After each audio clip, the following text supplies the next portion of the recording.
Okay people, so with Dragon Ball Super Chapter 87, we finally come to the close of the Granolah the Survivor arc. From everything that went down, the battles, the heaters, the betrayal, all of that good stuff. But I want to ask you guys a massive question before we even get into anything else. In terms of this arc, very simple, cut and dry. Do you think that this was a good arc or a bad arc for Dragon Ball Super? Where would you rate it in comparison to the other arcs we've had so far? And just in general, what do you think about it? Because now that we've come to a close and we're heading on to something else, it's definitely a time to reflect and look back, because this arc, like the Moral arc, has been somewhat controversial as it's run. There's been a lot of yays and nays from Bardock, all of the craziness that has happened, and I'm definitely interested in your opinion as well. Not only just, me speaking, this is a back and forth between me and you guys, so let me know. But let's get started, shall we? I must go, must leave this house. I must go, the time is now. I must go, it's time to get out. Also, don't forget to subscribe and hit that bell if you want to see me talk more Dragon Ball, all sorts of manga and anime we talk over here on this channel, so I'd greatly appreciate it. Subscribe and hit that bell. Thank you very much. Okay, people, we finally reached the end of the Granolah the Survivor arc with Chapter 87, wrapping it up and bringing it all to a close. Technically, 86 was pretty much the finale of the battle against Gas, but nevertheless, this arc, man, before we jump into anything else, I want to talk a little bit about what we've had so far, because honestly, this arc, there's been a lot of highs and a lot of lows. It hasn't been a perfect arc by any means, but there's definitely a lot to look into when it comes to this arc. I think the biggest aspects you can take away from this arc is character development. Forget the transformations, Ultra Ego and Goku amplifying his Ultra Instinct technique. All of that stuff is cool, but for me personally, one of the things that I really appreciated about this arc is the character development for two characters that, they've been around for 30 plus years, Goku and Vegeta. So to see their change and their metamorphosis, so to speak, as this arc has went on, has definitely been a treat for a lot of people that are fans of Dragon Ball. One of the things that people have always said is that, yo dog, is so, it's the Goku and Vegeta show, and Goku is just the bumbling strong idiot, and Vegeta's the proud warrior that constantly gets shitted on, lads. So to actually see that these arcs, but especially Granolah the Survivor, has really dove into who they are as characters and where they're headed, I really appreciated it. In fact, Dragon Ball Super as a whole has done an immense job at character development for Vegeta. Like, don't mistake it, all of the hoopla of, oh my god, he always takes L's. Like, yes, that is established. In terms of the combat, in terms of the big aspect that everybody comes to Dragon Ball for, the fights, yeah, Vegeta doesn't catch the W. Well, there is a piece of media that he recently caught a W, but I'm not gonna spoil that one. But yeah, he doesn't catch the wins in that aspect, but his character development, man, from even the start of like the Battle of God stuff, where he was dancing basically to save his family, showcasing that no, he's a full-blown family man, like he's actually changed. And then you come to like this arc in particular, I absolutely loved it. Like, I was just rewatching the Cell saga, some of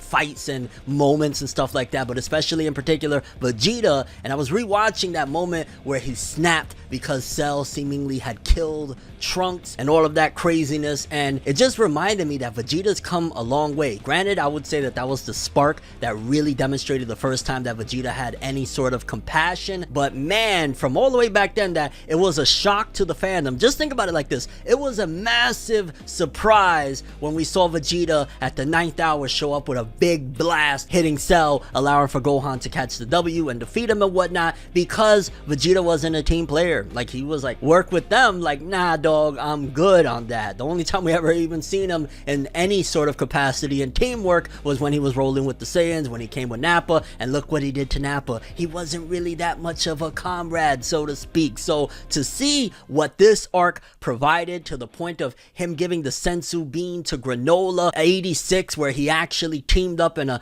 combo attack with Goku and Granolah to take out Gas, I absolutely love what they've done with Vegeta's character on that aspect, the character development stuff, basically showing from a boy to a man, so to speak, in terms of his mentality. He was a vicious murderer back in the days, so to see him go from that to the point of even basically trying to help and big up Granolah, who was just moments before an enemy and somebody that he was trying to wipe out, that's a you got to give it up for the wins where they count the most. And as a character, Vegeta's come a long way. But it's not only exclusive to Vegeta, because I feel like this arc added more to Goku. Goku's always had like that lost heritage, right? He's never really dove into Saiyan heritage. There was never any, hey, yo, I want to learn more about Bardock. It was just like, dog, I'm an Earthling. I was raised here. Yeah, I'm a Saiyan technically, but I'm not Kakarot. I'm Goku. And this arc allowed Goku just a bit to explore into the origins of Kakarot, with everything of Bardock, with him finding out about his father and how he looked so much like him, and even the wrap up of this chapter 87. It definitely allowed Goku to kind of take it back and explore his roots a little bit, but also, you know, just answering a question that Dragon Ball fans has had a long time of,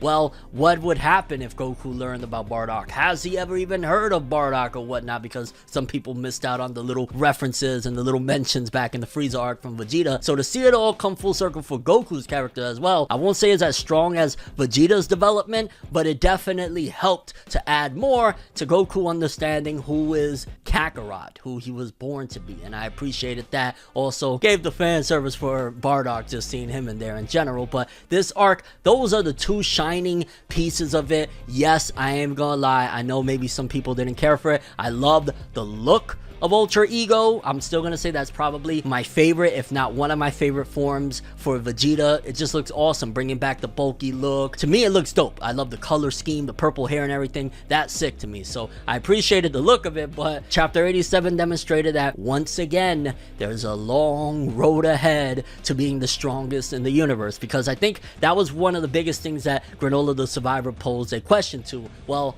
are Goku and Vegeta the strongest in the universe? After that whole premonition of, you know, the strongest warrior of the universe was born and whatnot, it led into, well, are Goku and Vegeta surpassed him, right? Because we kind of strayed away a bit from, you know, that whole big grandiose of the Tournament of Power and the different universes and all that stuff. We haven't seen that in a long time. So to actually see, well, who's head honcho in Universe 7, it was definitely adding into the idea of, yeah, dog, once again, Goku and Vegeta, they're not top of the line. There's still somebody stronger out there. It honestly brought me back to how I felt about Arc 1 of Dragon Ball. Actually, I'm lying. It wasn't Arc 1. I'm talking about the first tournament of Dragon Ball. You remember the first tournament of Dragon Ball? In case you skipped it, because some people, they did not watch Dragon Ball. One of the biggest lessons about that tournament was that Master Roshi, he dressed up as a guy named Jackie Chun, and he fought in the World Martial Arts Tournament because he wanted to stop Goku from winning. And it wasn't for any poor reasons. It was for a very valuable lesson. He had to basically demonstrate to Goku that there's somebody that's stronger out there. Because if he didn't come in and take Goku down, Goku might have said, well, oh, so I'm the strongest here? Okay, I'm gonna find something else to do. I'm not gonna fight anymore. Even though, realistically, you know, them Saiyans, they love them some battles. But if Goku and Vegeta were top of the food chain at that point, they might not go as hard. They might not go into other levels. So to see Granolah making the wish, and then later on Gas making the wish, it just demonstrated that there will always be somebody stronger out there. And Goku and Vegeta, they can't get idle. They can't pull a Gohan. They can't sit back with the books. You know what I'm saying? And I also think that that's something connected to the ending of chapter 87, because for the most part we see once again that the battle is over. Granolah and them, they finally managed to put down Gas, even though Granolah also had character development, which is crazy because he's a newer character and he went from a vengeful piece of trash to, after everything that happened with Monaito and whatnot, he switched his ways and he's actually not even trying to kill. Like, he left Gas alive in the end. He said, I'm no longer after vengeance. So you see that even that character got development, but also it just kind of demonstrates, hey, the aftermath, the beginning of the chapter is just showcasing like, holy shit, we actually took him down. Then we dive a little more into the piece of shit that is the Heeters, when they blast through Monaito, even though I still find it a little ridiculous that Monaito, because he healed so much at this old age, was able to now heal somebody fully. It was ridiculous, like a Zenkai boost for a Namekian healer that's like 100 million years old. Like, huh? But when Gas showed back up and blasted through Monaito, yet again kind of demonstrating that, yeah, some people, they're too fucked up and too messed up that they kind of got to take a dirt nap. You know what I'm saying? Yes, Granolah wasn't going for vengeance, but that's a whole other subject entirely of, yo, this person a little bit too evil, we kind of got to put him down. And it's kind of crazy that even then, once again, it demonstrated, oh no, Goku and Vegeta, they weren't the strongest. Like, just think about it for a second. Goku and Vegeta legit together, along with Granolah that just had that wish that took off majority of his lifespan or whatnot, still couldn't take out Gas. It wasn't until big baddie of them all, the overlord of the freaking Universe 7, showed up and did what he did that they were able to, well, they weren't able to do anything against Gas. Point being, they couldn't stop Gas on their own. That's basically one mark of, again, there's somebody strong out there always. The Heeters, in particular, elect, because Maki and Oil, whatever, they were just kind of sideline, in my opinion, comedic relief, so to speak, and also just a measure of where the morality is in this whole Heater collective, while Gas was just kind of like a misled kid, so to speak. Elect was straight up, funny enough, the weakest, and even through and through, it kind of showed that not only strength-wise was he the weakest, but morality and everything. Like, he was a terrible freaking person. He was willing to cast aside all of them. He didn't care about Gas and nothing. It was all a front, and he was just using him to have his way. But man, oh man, it was almost like the hero of this whole thing in a weird, strange way was the most menacing of them all. When, I'm not gonna make y'all wait any longer. Y'all read the chapter. If you haven't, you should go read it. Black Frieza, baby. Well, it didn't start off with Black Frieza. Frieza showing up and doing Gas dirty, which, hold on, so the strongest in the universe, Gas, gets taken out like nothing. Like, granted, he was melted down, his form was decomposing there or whatnot, so maybe you could throw the argument out there that he wasn't at his top shape, but it's still demonstrated even after the fact of just how menacing Frieza is. The exchange with Frieza and the Heeters. Frieza was like, oh, I knew y'all plans 40 years ago, dog. I just let y'all run because y'all was doing my bidding. But it was basically that Frieza never saw them as a threat to begin with. And, you know, he vanquishes Elec as well. And that one right there, I was excited about. Gas, I almost feel bad for him that he was basically a misled little brother. Think like a little brother that has a very horrible older brother guiding him that went astray and ultimately cost him his life. So I kind of felt bad for Gas. Maki and Oil, I felt bad, especially when Elect smacked Maki away. I was just kind of like, wow, this dude really gotta die. And thankfully Frieza did the honors. And really, of the collective of the Heeters, the villain there was truly Elect. He was just a weak piece of crap that took advantage of his younger siblings. But from the moment Frieza showed up,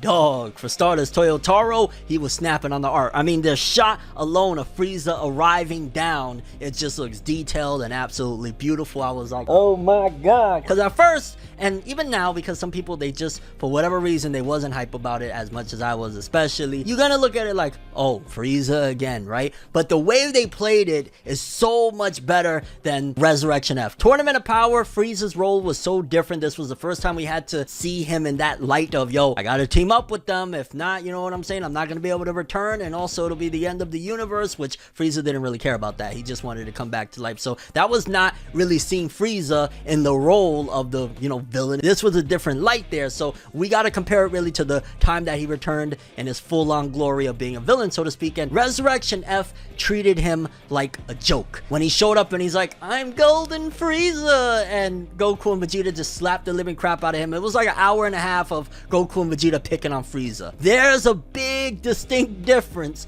from that film and the first return in Super of Frieza to this Frieza. This Frieza, what he did alone already, vanquishing Gas, the strongest in the universe, getting rid of Elec like he was nothing, which Elec really was nothing, so I'm not going to give that as like an accomplishment other than, hey, you got rid of a worthless little worm. But also adding into that, he's already known Elec's plans, once again confirming that Frieza's a crafty little lad, but then adding on to the ferocity, right? And you always got to think that ever since they introduced the concept of what Frieza did for Resurrection F, the fact that he only went to a planet, you know, somewhere in the distant universe for 4 months and he obtained that golden Frieza, well, what would happen if he did it for a year, 2 years, 5 years? How about 10? And oh my god, I'm not gonna lie, this was one hell of a way to wrap up an arc that definitely started to feel like it dragged towards the end of the battle against Gas. I was kind of like, that's why the last couple months I personally didn't really dive into talking about the chapters, because I was like, yeah, can we just kind of end it, you know, Goku, Susanoo, all of that stuff. I was like, it's dragging, my lord, let's go on, you know what I'm saying? So to see Frieza come and basically be like the proverbial manga editor and say, man, end this arc right now, do it in the most epic way you possibly can, and okay, I'm gonna just kill off everybody that they were fighting, and then I'm gonna one-shot these motherfuckers with 10 years of training in basically the room of space and time, aka the hyperbolic time chamber type of vibe, because it wasn't necessarily the hyperbolic time chamber. Basically, Frieza went off to a planet that he had conquered, and it was kind of residing in a different realm, so to speak, which kind of all lines perfectly why the dragon made that wish, and ultimately Gas was still weaker than Frieza, because Frieza didn't reside in Universe 7 when that wish was made. He was off somewhere else, and Frieza goes into his Black Frieza form, which I just gotta say one thing, which don't get me wrong, the memes was amazing. All of the memes was great, but Dragon Ball, why is it every time a character is bad, it's Goku Black Frieza? Hey, what we doing here? And by no means am I trying to stir up controversy or like cancel Dragon Ball. I'm just pointing out an observation, that's all. And homie literally just did one of the craziest things that you could do at this juncture in Dragon Ball Super. He one-shotted Ultra Ego Vegeta and Goku with his new Ultra Instinct. Like, if that doesn't speak volumes of the ferocity, the strength, and the epicness of Frieza, nothing will. Because again, if 4 months gave him Golden Frieza, what the hell you think 10 years in another realm in probably 10 days? And I wonder how he escaped, because you know when you go to that different realm, I mean, again, maybe I'm just thinking too much hyperbolic time chamber, and that doesn't necessarily apply to the rules of wherever the hell else he was training. And also to just see that not only does he one-shot them, he basically says, not today, I got other stuff to do. I was thinking to myself on one end when I first read it, like, oh, that's stupid. Like, what do you mean? Like, dog, your whole thing has been vengeance against them, so why not finish them all? Hopefully, is what I'm hoping for, is that there's actually a legitimate reason regarding that, and it could be a couple of different things. It could be that, similar to the Tournament of Power, he needs them for, like, you know, a team up. Maybe there's a god of destruction he's trying to take out, or there's some force that is threatening him that he's leaving them alive.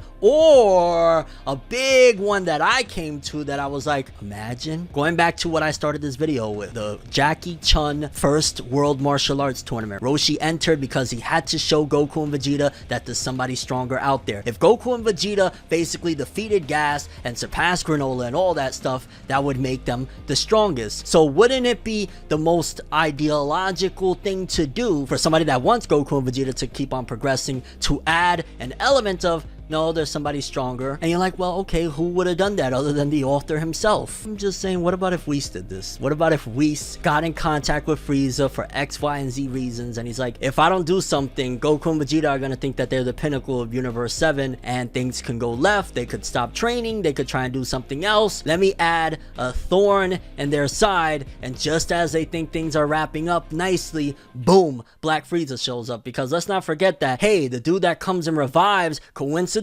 Monaito, is none other than Whis. So Whis shows up right around the time Black Frieza shows up. Could be that he's the one that brought them there to begin with. I mean, granted, the spaceship was there, but it could be he brought him and his spaceship there. It could be a multitude of things. It could have been that they just had their conversation and their plan, and that's why he left them alive, because we said, hey, how about I get you stronger than Goku and Vegeta? But the catch is, you can't kill them because, you know, I'm still stronger than you, buddy. I always will be. I'm that angel. I'm that dude. I'm Beerus's teacher. I mean, it would make sense as to why he would leave Goku and Vegeta behind. I mean, granted, yeah, we could play the angle of a Tournament of Power reversal where this time around Frieza needs them. I don't know if Frieza would go asking Goku and Vegeta for help for anything. He's too much of a messed up evil piece of shit. But if it was a deal that was struck with somebody else, and honestly, I loved it. I know it's cliche Frieza, but it was Frieza in a light that we haven't seen since pretty much the Frieza arc. Because after Goku defeated Frieza on Namek, it was never menacing again. It wasn't menacing like how you felt fear from Frieza where they were running a Namek and they were scared to death. You ain't feel that since then. You know, when Trunks shows up and kills Mecha Frieza, boom,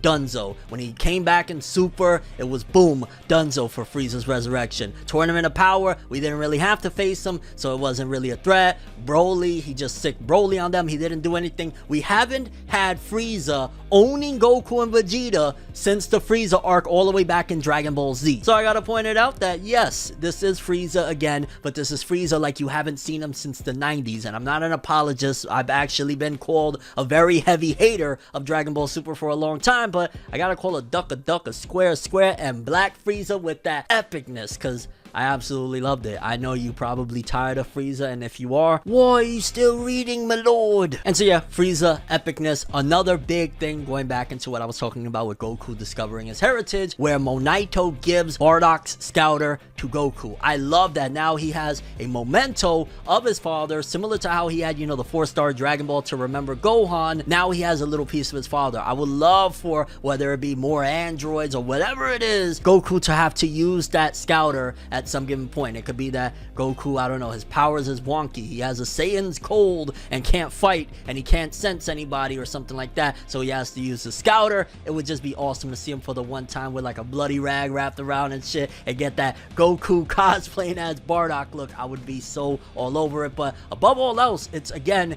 getting Goku more intact with his roots and who he was born as and who his father was and stuff like that. It kind of dives into his heritage. As Vegeta is learning his, you know, newfound life as a human or a Saiyan living on Earth, then Goku needs to learn the reverse of who he was as a Saiyan and his people and whatnot. And I think that that delivered immensely with that little memento. I love that. It added a little bit more than, oh, it wasn't just that, you know, we heard about Bardock flashbacks. Gave a little bit of a piece of Bardock to Goku, something that fans have said for a long time, like, can we get more interaction? Can we get something there with that relationship? And the chapter ends off, of course, with Goku and Vegeta heading off to Beerus's planet to help him make some yakisoba, but more so over than that, to train yet again, and also answering the question, but at the same time not really, of who the hell is the strongest out in the universe, because now if it wasn't Frieza that was born per se, it has to be somebody else. So it wasn't really Gas, it wasn't really Granolah, there's still somebody stronger out there, which again goes back into that Jackie Chun message of,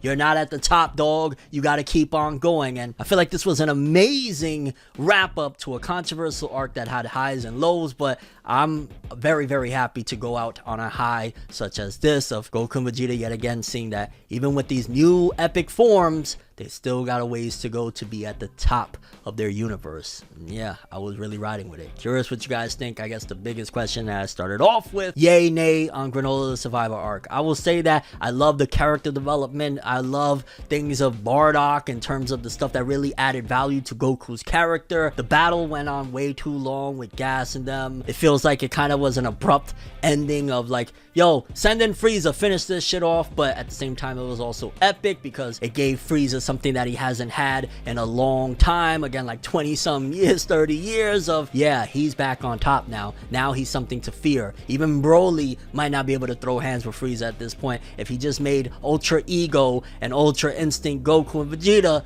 look like clowns, look like Boo Boo the Fool. On top of that, taking out Gas, that was 100% wished to be the strongest of Universe 7.